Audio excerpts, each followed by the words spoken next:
You're talking about the children messing up. What about the parents? How they Yeah.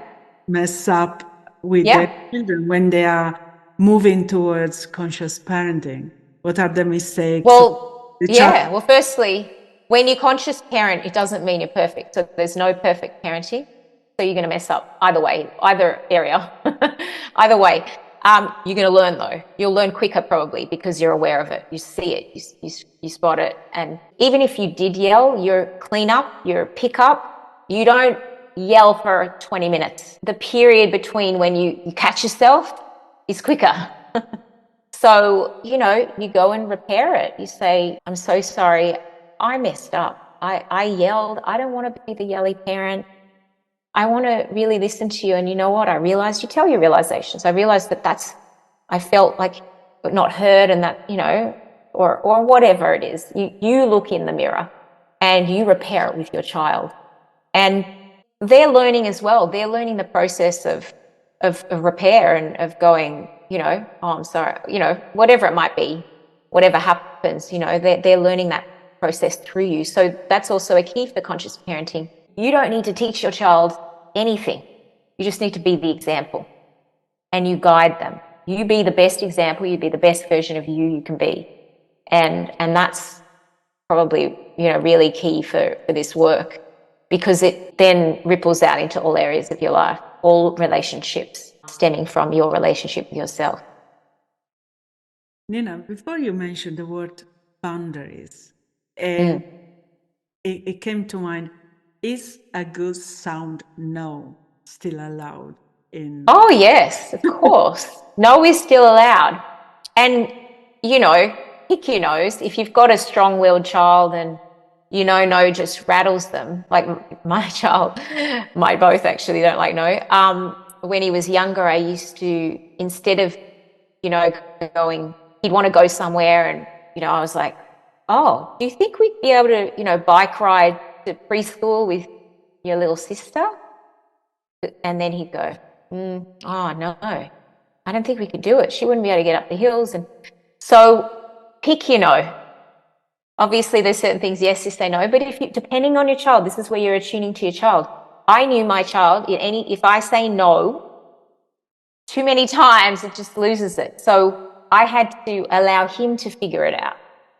And then he would go, oh, okay, we can't do it today, or maybe you could do it another time. You got to know your child. It doesn't mean, yeah, you don't say no. You say no at certain things, like, no, we're not going to have ice cream tonight, but we can have fruit salad, so you work on it. So, are there specific techniques that perhaps we can suggest when it comes to boundaries? Yeah. So with conscious parenting, there's kind of two boundaries. There's stone boundaries and sand boundaries. Stone boundaries are set in stone, like you have to wear a seatbelt when you go out, or they're set in stone. They're health and safety. You need to go to bed. You can't have a iPad all night. You won't get sleep. So there are set in stone boundaries. Sand boundaries are more flexible. They're more lived boundaries. They move a little bit more. And it's really important to hold the boundaries and to have that safe space that kids can push up against. They're going to push the boundary. They're going to test it. All healthy development for children to test the boundaries. And then they come back into the safety net and they learn and we learn. And, we're both growing with it. So, yeah, there's two types of boundaries and you have to really figure out what are your non-negotiables and be clear and let the children, your child or your children know these are non-negotiables. Like obviously there are, certain rules in society. There are certain rules in school, but you can have certain rules in your house as well. And then you got to let go a little. You got to be flexible. So, because we drive ourselves crazy with the rules, with what they should or shouldn't be doing. You drive yourself crazy. So, allowing to let go. Because if we come from control based parenting and we're trying to enforce things all the time, you're going to butt up against resistance, your child resistance, and I guarantee you'll get a mess to clean up. That means a repair to clean up. And that doesn't mean you're giving in all the time, but pick what's important to you and let go of the rest. Often there's a lot to let go of in parenting. Is we're holding on, we're trying to control everything, and control is the thief of connection. Trying to control your child, disconnect. So if you want to come to your child to connect with them first for yourself, come in a connected energy. Controlling, if especially you got a strong-willed child, you'll butt up against resistance, and two egos trying to battle out doesn't work. Something has to give. So usually you'll yell and your child will yell, and you'll both end up feeling guilty or feeling frustrated with each other. And the problem there is the child doesn't get the lesson. If you send them to their room, they don't get the lesson, because what do they think about? How mean my parent is. They're not thinking about what they did. So this is where punishment doesn't work.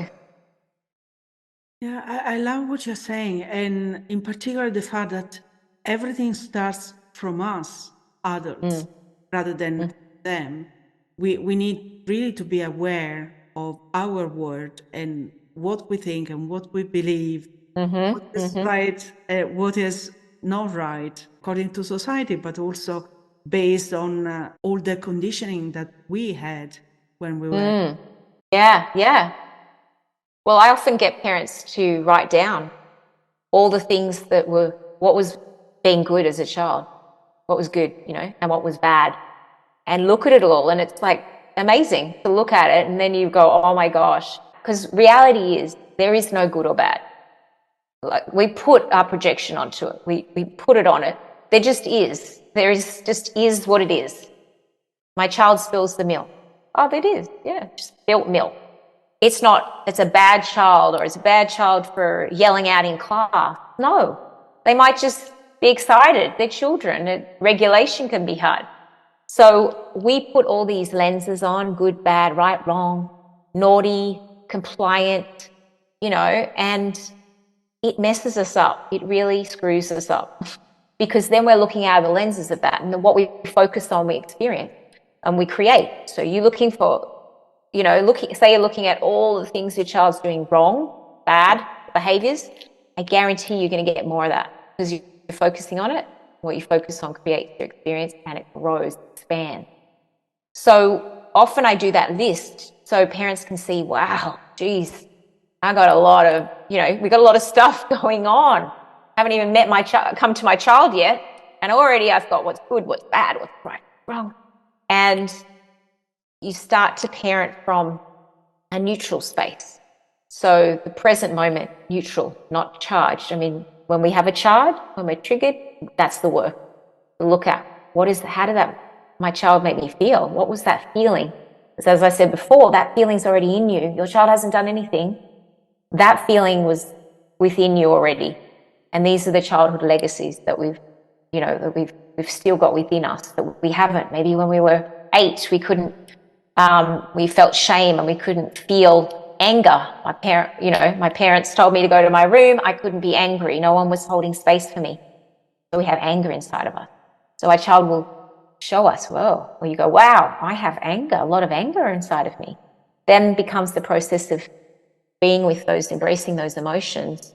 So we don't project them onto our child. So our child can be a child, and we can actually parent from the here and now, not from our childhood, or not from our child, our inner child. That's what's happening. We're parenting from our inner child. That's why we lose it. Or we blame the child. I can totally see what you're saying. And in fact, while you were talking, I was thinking of my parents, and in particular my father. When I was it was a fantastic father all around, but there was something he couldn't deal with: tears. So growing up, I couldn't cry. My sister couldn't cry. Wow. And you keep all those emotions inside, and you have to put a bright face, a big smile, even though inside perhaps you are dying, or at least Yeah. right. So that was definitely something that I had to work through. I can relate as well to that. I kind of was sent to my room when I was angry or upset, so I was on my own. So I'd also learned, being emotional wasn't safe, and not being able to express yourself, and putting on the mask that you had to just put on this appearance. That's like a betrayal of your true self. We survived childhood, not saying, this is just how it is. That would have been a generational pattern of your dad. He wouldn't have been able to cry. It would have been his dad didn't allow him to cry. So emotions weren't felt or experienced. So, there's no blame with our parents. They did the best they could with what they knew. But now we can know better. And, with the emotional stuff, if we can't be with our own emotions, we can't be with our children's. So what I found early on was I really struggled, and then I had to just be with them in there, be with myself, because what happens is you want to fix it, you want to stop it, because you can't be with your own emotions. So it does take time to start to feel, because often when we aren't able to feel as a child, we just go into our head. We just think logical. Everything is in our head. We disconnect from our emotional body. And so going through that experience, your sister, that's just, it's just the generational programming, but also it's just her not being able to feel her feelings, that she can't hold space for her children.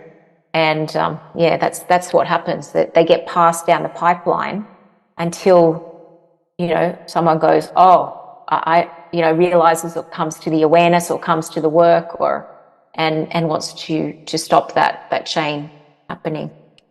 Nina, thank you so much. Thank you, Rosanna. Thank you. It was great. Thanks for watching. If you enjoy this content, subscribe to our channel and don't forget to hit the notification bell and like this video. See you in the next one.